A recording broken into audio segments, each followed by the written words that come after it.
Welcome to the second video on 6-4 chords, this one focusing on the neighbor 6-4. On page 212 it talks about dissonant 6-4 chords. The important concept here is that these 6-4 chords are linear in nature. It's more important how the voice leading in and out of them is, rather than the specific vertical harmony being obvious to us, as it were. So the idea is that the voices will move by step or common tone rather than leaping around. And these chords embellish and intensify the harmonies that surround them, which are more important. And they prolong the function of those chords. So the neighbor 6-4, which the book tells you is also called the pedal 6-4 or the embellishing 6-4. The way to tell the difference between our 6-4 chords is to look at the bass voice.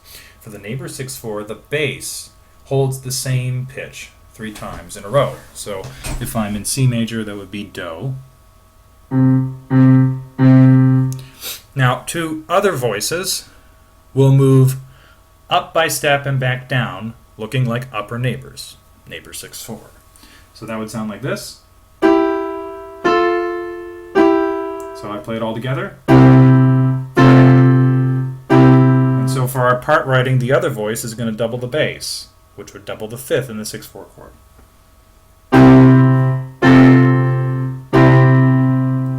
And so there's the solfege. So we have Sol, La, Sol, and Mi, Fa, Mi, and then Do, Do, Do, twice. So how do we find them? Well, you note a 6-4 chord, and then you say, is the bass holding the same note surrounding it? So the chord before it and the chord after it. If so, you've got a neighbor 6-4 chord, and label it with the Roman numeral with inversion symbol and N6-4 underneath it. For example, let's look at the Schubert on the bottom of page 213. It's in B flat major. Here's a recording of it one time through.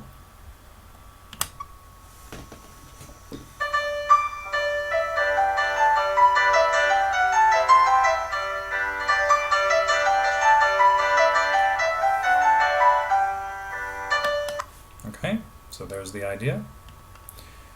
So since it's a waltz, the pattern of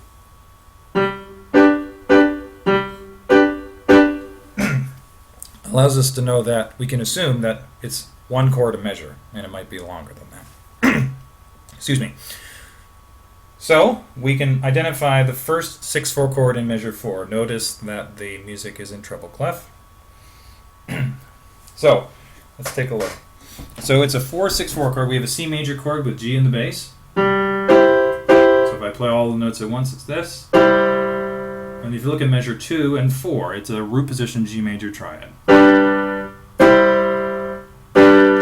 So again, notice the bass holds G, and so does the middle voice in the upper chord. And then the other 2 move up by step and back down, following the pattern I just explained. So we would label measure 2, well, 1 and 2 would be 1. Measure 3 is the 4-6-4, and then N6-4 underneath, and then 1 in measure 4. Okay, well, sorry I didn't move it out to present, but that's okay. Here it is. So, notation. Let's write them. Okay, if you'd like to practice this on your own, go to page 225 in the textbook.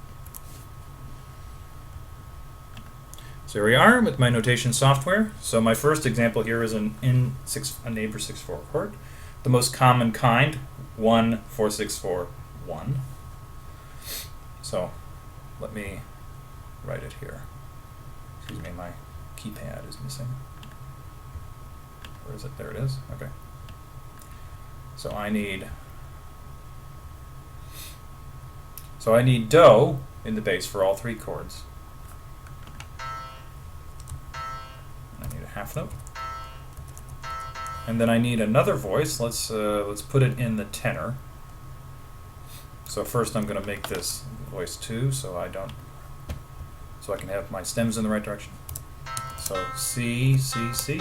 So I have my 2 voices doing Do, and then so I can fill out the rest of my C major triad on the first beat, I need an E